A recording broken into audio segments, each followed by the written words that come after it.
How much do you think about treating an illness before going to a doctor?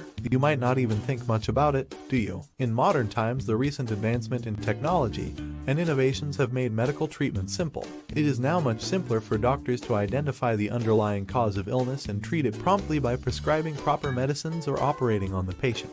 But what did the medical practices look like when no advanced machinery or medicines existed?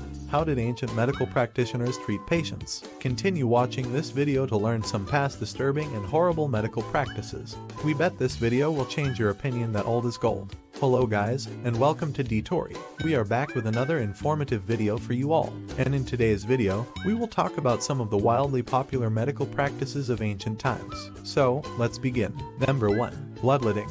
The ancient medical practitioners firmly believed that bad blood was responsible for any disease or illness. Bloodletting is meant to cut the skin or a vein to drain some blood to treat the illness. That's right, ancient Egyptians and Sumerians introduced the practice. However, this practice became more common in Rome and Greece. Famous physicians like Galen and Hippocrates presented the concept that the human body had 4 substances: yellow bile, black bile, phlegm, and blood. According to physicians and medical practitioners, these 4 substances must be balanced to avoid ailments. Hence, when a person has a fever, there's more blood in his body than the other substances.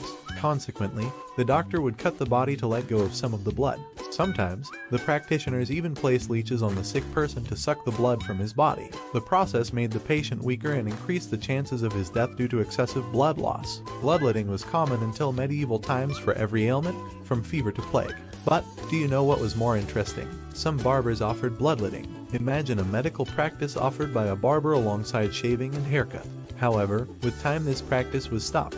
Many latest pieces of research showed that it did more harm than good. So, is bloodletting completely extinct? No, bloodletting is still in practice for certain types of ailments. The doctors use leeches to suck the excess blood from the patient's body. Number 2. The tobacco smoke enema. This practice began in the late 1700s when tobacco arrived in England from America. Along with tobacco, the idea of using it as an enema spread like wildfire. Now, surprisingly, the tobacco enema worked wonders in curing many diseases. Medical practitioners and even commoners treated the patients by blowing tobacco smoke in the patient's rectum.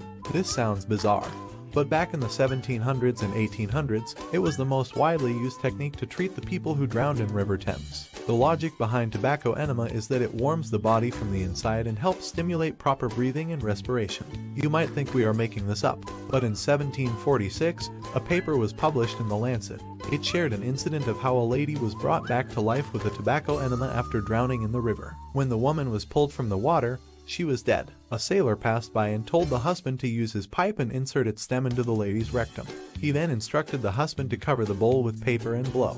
The wife was brought back to life. This miraculous revival of the lady compelled people to use tobacco enema for everything. Tobacco enema was the treatment for everything from fever, headaches, and muscle spasms to cholera. However, tobacco enemas created problems for doctors and practitioners. If the practitioner inhaled the tobacco instead of blowing out, the cholera bacteria could enter his body and risk his life. But medical people soon discovered a solution to this problem. The invention of bellows made the job of blowing easier for them. In the 1800s, the effects of tobacco were researched to damage the heart and respiratory system. Soon the practice became less popular and was finally eradicated. We are sure that you found this practice bizarre, but wait till you learn about the third practice. It will make you drop your jaws on the floor. Number 3. Urine for teeth whitening. The love for a bright smile and shiny pearly teeth was present from the beginning. Now, the limitation of technology and research didn't stop people from discovering some teeth whitening methods. Hence, in Roman times, people used urine to whiten their teeth. In ancient times, urine was treated as liquid gold. You won't believe that people paid to collect urine from public urinals. The urine was used for softening leather and producing gunpowder. But apart from these, urine was used to whiten teeth to get a bright, dazzling smile. People reported that ammonia in urine removed dental stains and restored the teeth's original color. When urine is left for some time, the urea converts into ammonia. This means that it becomes an antibacterial and a bleaching agent. Hence, people use this natural antibacterial liquid for their teeth. Since you are still watching this video, it shows you are interested in learning more about ancient practices. So, here we have a few more creepy medical practices for you. Number 4. Trepanning. brain cancers, tumors, and other complex problems are now curable with professional surgeries. But brain surgery isn't the product of modern times. You can date back brain surgery to almost 7,000 years ago, which is the Stone Age. Scientists have discovered many skulls with holes, indicating the marks of trepanning. The research couldn't tell if the surgery was performed when the person was alive or dead. The practice of trepanning involved boring holes in the human skull to prevent diseases. And let us remind you, the anesthesia back in those days wasn't as powerful as today. This surgery was indeed painful and fatal for the patients. But the interesting thing is that many patients could survive and get rid of their diseases. And how do we know this? Thanks to scientists, they discovered skulls that had healed holes in the skulls. Trepanning was usually performed on men. However, research has shown that sometimes it was also carried on women and children. This practice was widely popular in many parts of the world, such as America, China, Siberia, and Europe. Stone Age brain surgery was practiced in Renaissance as well. Thanks to the rising technology, less painful surgical procedures, and strong anesthesia, that trepanning is a thing of the past. Did we mention that trepanning was employed to treat mental illness or when the person was thought to be possessed by an evil spirit?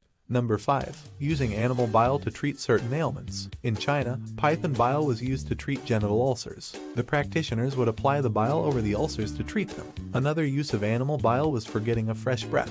That's right, folks. Ancient Chinese medics prescribed diluted elephant bile to get rid of bad breath. Snail slime was famous for dissolving warts. All the patients had to make the snail walk over the wart, and then kill the snail with a stick. The wart would heal as the snail glides and dies. Ancient Egypt practitioners also used animals to treat different ailments. The lizard blood, mud, moldy bread, and dead rats were used as ointments. The Egyptians also used horse saliva to cure women with impaired libido. We wonder if the saliva was injected, applied orally, or taken as a syrup. All these practices must have made you uncomfortable and turned your stomachs. So, we won't make you uncomfortable anymore. Development, the advent of technology, and modern research have played a pivotal role in shaping medical practices. They have become more advanced and efficient and don't involve gross animal bile and human wastes. These practices date back hundreds of years and make us feel they were brutal and fatal. But 100 years from today, who knows that the future generation might question our methods and laugh at them. The only thing that is inevitable on this earth is change. Change cannot be stopped.